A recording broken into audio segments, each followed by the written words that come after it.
Hey guys, how's it going? Kripparrian here. Today I want to give you guys what is kind of the wrap-up of my last Epoch experience, perhaps. I really wanted to try the last class archetype, which is the Rogue, and I did.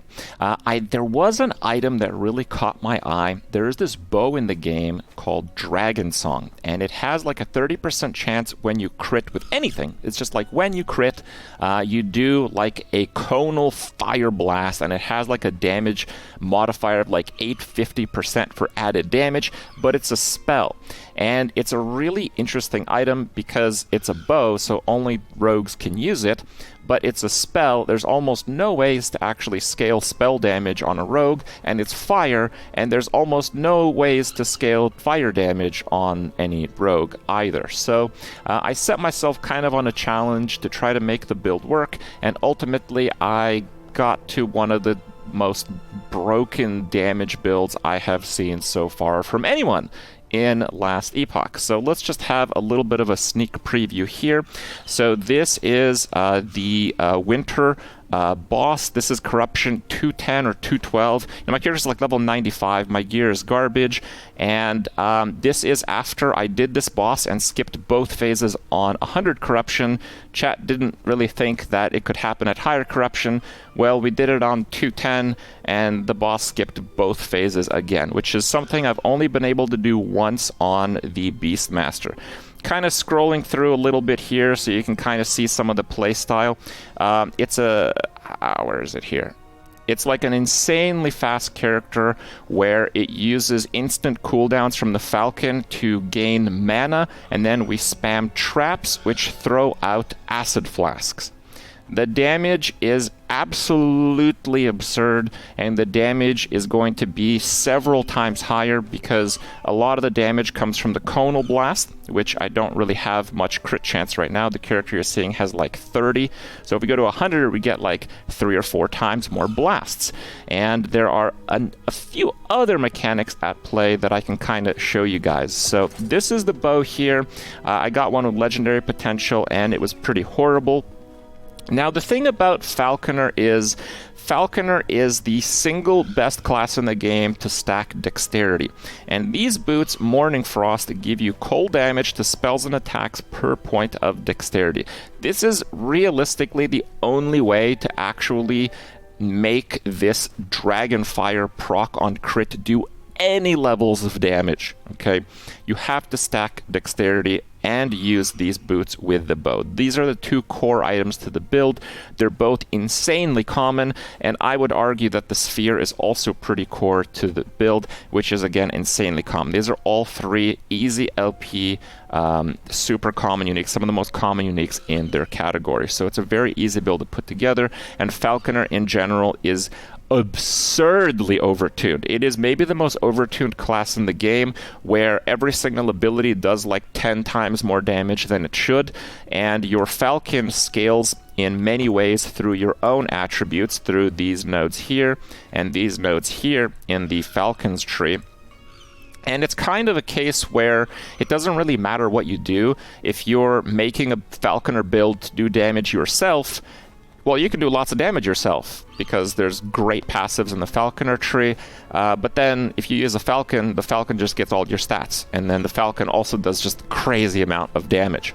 So let's talk over some of the mechanics. It can be a little bit intimidating here, but I wanted to start with where I got the idea for the build. So this combination of the bow and the boots has been done before, and I've seen some of those builds, and maybe I didn't come across quite all of them, but the ones that I saw were honestly extremely weak. I don't think it is a good idea to even attempt a Dragonsong build on a non-Falconer, and certainly not unless you get crazy dexterity. Now, the Falconer is a pretty good class because you just pick Falconer, you get 12 dexterity, and if you look for dexterity, not only do you get lots of dexterity in the second half of the tree, but you get this one, which is amazing, armor and dodge dexterity, and you can get armor per dexterity, which is insane. So not only does Falconer have the highest dexterity in the game, but you have additional scalars that are only really available to Falconer. So the build plays like this. We throw these traps. Every time we throw the trap, we get 4 traps. Now these traps, if you throw more of them, they will trigger. So you can overthrow and trigger them. Now I think we actually have to go to the target dummy that's an enemy, because what happens when they trigger is they throw acid flasks. And you can kind of see how this works here. That damage is super crazy, and I have hundreds of stacks of Dust Shroud from it. So Dust Shroud is actually an incredibly strong thing that is available to rogues. Each Dust Shroud gives you glancing, which is 35 less damage taken from a hit, and it also gives you dodge. So if I'm just using the traps just a little bit, my dodge goes from nothing to like 10,000, and my chance for glancing blow is like 500%. Now this character is pretty limited on mana, but in the amount of traps that I just threw there would be enough to kill like a T4 Julra. The damage is that crazy, and I did do Julra just a few times.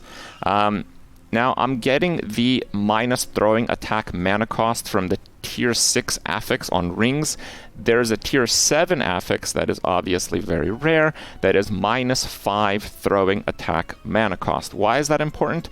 It's really important because when the explosive trap throws out the acid flask, it charges you the mana for acid flask. So if I would go from minus 8 mana cost where I'm at right now, and acid flask costs 2 mana, when I go from minus 8 to minus 10, it'll go to cost no mana.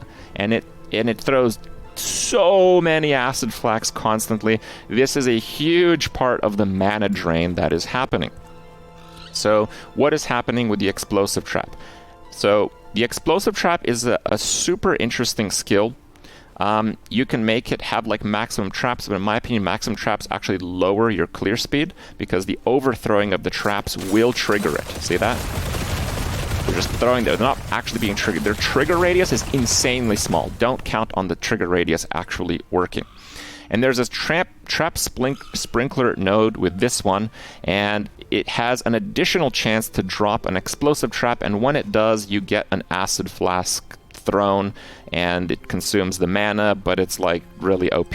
And that's for each trap. So by default, you throw 1. You can throw another 2 if you spec 2 points into this node, but each point in this node is plus 8 mana cost, which is kind of a lot. But you can get free ones from static mines and cold snap mines and Trappus. So Trappus basically throws 1 of each non-native type with each throw. So when we throw them, we have 1 fire, which is base, 1 cold, 1 lightning, and a second fire because we have +1 traps thrown. Now these nodes convert the shred as well, so with this setup we actually get fire shred, cold shred, and lightning shred all capped pretty easily, which is like unbelievable. We also get chill, which is an ailment that is otherwise somewhat difficult to obtain on a rogue, and it's extremely powerful. We get those dusk shrouds, hundreds of them, which give us 85% chance to avoid any attack, and the glancing blow, which is all hits 35% reduction. So overall, explosive trap is an unbelievably overtuned ability. But wait, it doesn't stop there. It actually has synergy with the Falcon, so throwing the traps buffs your Falcon per trap 3% elemental and physical penetration, unlimited stacks. So if you're throwing a lot of traps, you're doing crazy damage, you're getting all those crazy buffs, your Falcon is getting damage multipliers from this node. And the Falcon skill cooldowns tick down when you throw traps. So even though we use a whole bunch of cooldowns on this build, the cooldown reduction doesn't really matter because the mechanic that Falconers have, it's kind of like percent of cooldown taken away on proc. So if I had like smaller cooldowns on each of my abilities, it wouldn't really matter that much. You basically spam abilities, you're mostly screwed on like mana management. I think if I was doing like 1,000 corruption on this character, I might spec out of this node because it'd take a little bit longer to kill, so I'd have to throw more traps. But when I can get the acid flask to 0 mana from 2 T7 ring affixes, I would probably spec both of these again and not really have too many mana problems whatsoever. So there are another few mechanics that are pretty cool. We use Smoke Bomb as a travel skill. This is pretty unusual, but it kind of blew me away that not every single rogue does this, because you can make the cooldown of Smoke Bomb half. It's a minus cooldown duration if you make it a travel skill. Normally, it's like a 10-second cooldown, and if you get this node, it's a 5-second baseline cooldown. It's a movement skill. You basically dash, and you get these shadows. So you get 1 shadow per second, and they throw your traps, and they are just as if you threw the traps, and those traps do all the damage. They proc the effects, but they do not cost mana. So they are completely insane. Also, just to kind of show you guys how this works, so we have the duration nodes. That Smoke Bomb will last 6 seconds, and we can have a second one. So the Smoke Bombs stack, okay? So we get 1 shadow per second for each Smoke Bomb that is active, and Dive Bomb further increases the duration. In normal play, you're basically getting 1 free trap throw from one of your shadows for every trap throw that you throw. Also, Smoke Bomb gives you basically immune to the next attack, a guaranteed dodge every time you do the Smoke Bomb, so that is like super crazy. Also, you do a full cleanse each time you do that. You get a little bit of damage, but we're mostly stacking the cold damage, so these nodes aren't like that crazy. But we are actually reducing the cooldown of Smoke Bomb with Dive Bomb. So Dive Bomb, remaining cooldown recovered. Oh no, it's not that one. Which one is it? This one. Traversal cooldown recovered when we use Dive Bomb, and it gives us mana. Dive Bomb is an ability that has an 850 damage effectiveness, and there's entire Falconer builds based on doing damage with Dive Bomb. So what we do is we actually use it for mana. And we use it for mana so we can just spam it on cooldown. It only takes 3 points in this for it to have no mana cost. And then we make it give us mana on boss or rare hit. It also recovers the traversal, and because we made Smoke Bomb into a traversal, so basically Smoke Bomb is insanely overpowered. If we use Dive Bomb, it lowers the cooldown of Smoke Bomb, and if we use Explosive Trap, it lowers the cooldown of Dive Bomb. So there's synergistic cross cooldown reduction mechanics at play. We also make the Smoke Bombs longer. There was a bug where it could make them infinitely long. That's no longer the case, but the mechanic is still completely absurd. We want to get these nodes so the Falcon drops down faster, and I'll explain why that is. It's very important, actually. I'll explain why that is in a second. Low cooldowns. The feathers, they're just like pretty good because you get extra stacks, which gives you crit chance, crit damage, a little bit of move speed, and very importantly, the Dive Bomb can proc your explosive traps. Why is that important? It's important because you can just overthrow them and they just trigger. We're not in range of an enemy, but you can see they just trigger anyway. Okay, so that doesn't really matter. It doesn't really matter. But the shadows, each shadow has its own trap cap. So while the shadows throw stuff, you really have to actually hit them with the Dive Bomb for them to actually go off. So getting that point is pretty useful. Now, this is kind of like the base Falcon, so you kind of have to have that, and when you have the Falcon out, it converts into Falcon Strikes, which is like this attack here, which like attacks a whole bunch of times. And it costs like 35 mana, I think. So basically, I looked at this ability, and it's like, hey, I'm never going to use this, right? But actually, it does quite a bit of damage. And the real secret sauce for the build is this node here. Because we're stacking dexterity in order to get flat damage for attacks and spells, including the bow proc, this is when your Falcon kills an enemy or hits a boss or rare enemy, it restores health and mana to you based on your total attributes. So the health gain is like insane. You're basically always getting topped off from your Falcon doing stuff. But then the mana one is mana gain per 40 total attributes. So the endgame version of this build, you are going to hit about 160 total attributes. So for every hit the Falcon does, you will get 4 mana back in the endgame version of this. And it's not that ambitious of a build. So, you know, this takes 35. You can count the hits, but it's quite a few. You're basically going to get your mana back. And both that and the dive bomb are instant cast. So it's just free damage. If there's any more than one target, you're basically gaining mana using Falcon strikes, and its cooldown is getting reduced constantly from the traps. You're always gaining mana because dive bomb doesn't cost anything. And then you get this effect, which lowers the cooldown of your smoke bomb. And you're also reducing the cooldown of the dive bomb by throwing the traps. So the cross synergy here is just absolutely crazy. And while the main issue right now with the build is mana, it's going to be solved twofold. Once we have enough attributes, the Falcon would give us an insane amount of mana with whatever it does. And because these, when they go to -5 apiece, the Acid Flask won't cost any mana. We basically won't have any mana problems. We can get crit to like 100 instead of like 30 or something that it is. And then we'll just get those constant procs that are, I mean, they're already pretty constant if you see it. Because that's going to be triggering per target hit. And it's a lot of damage. Now, more to this bow, just to kind of go over why it's such an insane item.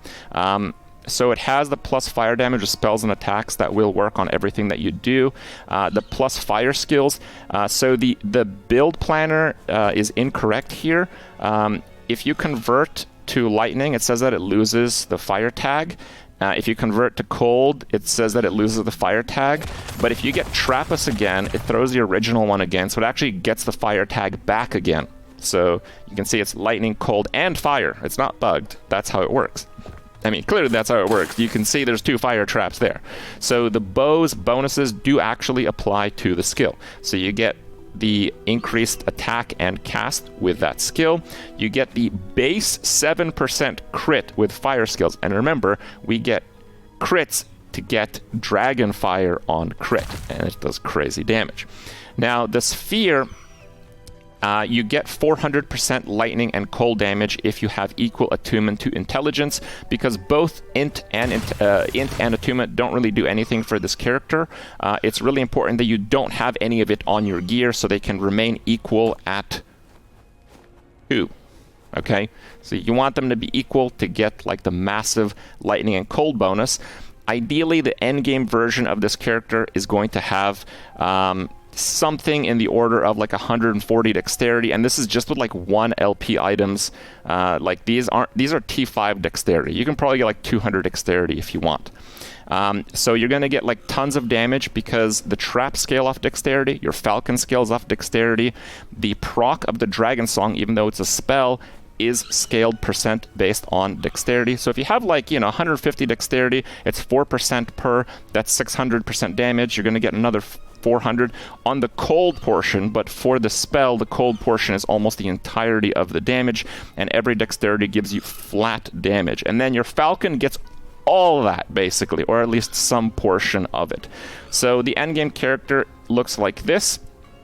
Now, you probably watched this video up until this point, and thank you if you have. You might be thinking like, wow, this is actually just the most broken character I've ever seen. And honestly, for like up until like 1,000 corruption, it probably is, okay?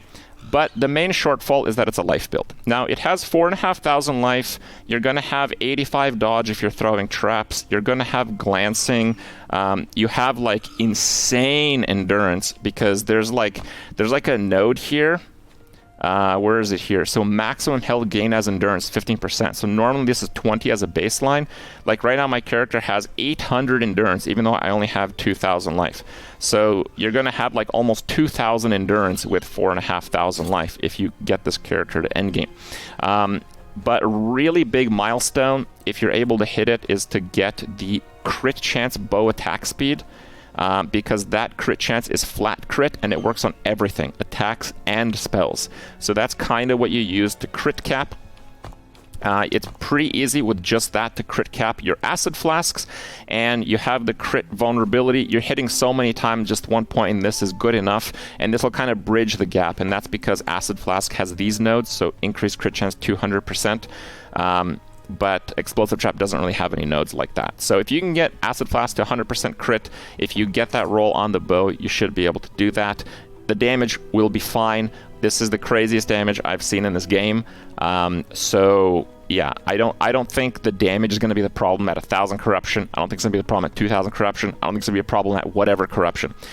But it's a life build. I really tried to make this build into a ward build, but it's just not realistic. Now, there are people playing marksmen that are life-based at like 2,000, 3,000 corruption, but yeah, they're getting one-shot by almost everything. So yeah, if you're okay with that playstyle, I think this build could get there.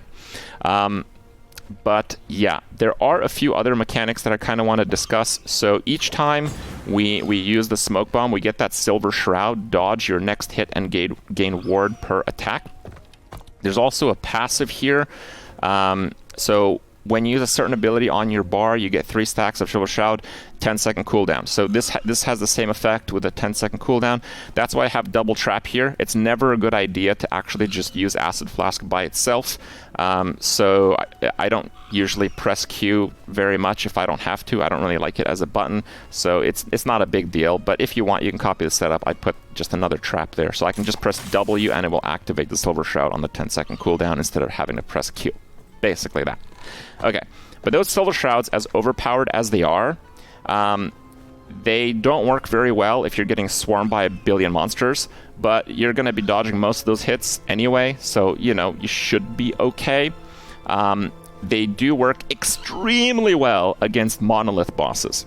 Monolith bosses can do a lot of damage, but they hit really slow. So we're going to be getting a guaranteed dodge every smoke bomb. But like, remember, you know, with the dive bomb, so we reduce the cooldown of dive bomb is back, so we shroud, and then we dive bomb, which reduces the cooldown further. So we're constantly getting those cooldowns down. We're constantly getting those immunity things. For monolith bosses, just about all their abilities except damage over time, once it's only hits, will be negated by your guaranteed dodges. But there are some mechanics that are not. For example, when I did like Julra, I think T3 or T4, I just tried to kill her and ignored the mechanic. And because she finished her first cast, well, it killed me through the shield. So I just wanted to warn you guys that even though this character looks pretty invincible at 4,500 life, it's not enough life to not get one-shotted past like 1,000 corruption. And it's not enough life to do all the boss mechanics just face tanked, because the guaranteed dodge is actually disabled from working against certain mechanics, like Julra's Area of Effect bomb, for example, when the fight begins. But otherwise, it's an absurd character. If you want to see the build planner, it's below. I leveled to 95, and honestly, I think this character is just so crazy. I think Falconer's abilities do about 10 times more damage than they should. If they nerf Falconer by 90% on every single ability, it'd still be like a pretty average class in this game. So expect crazy power if you do want to attempt this build. But honestly, seeing as this is the only decent build that I've seen combine like a functioning character with damage from the Dragonsong bow, that aspect of the build probably will survive nerfs. So you might have to come back to this video. Keep it in mind. Hope you guys enjoyed the guide, and we'll see you next time.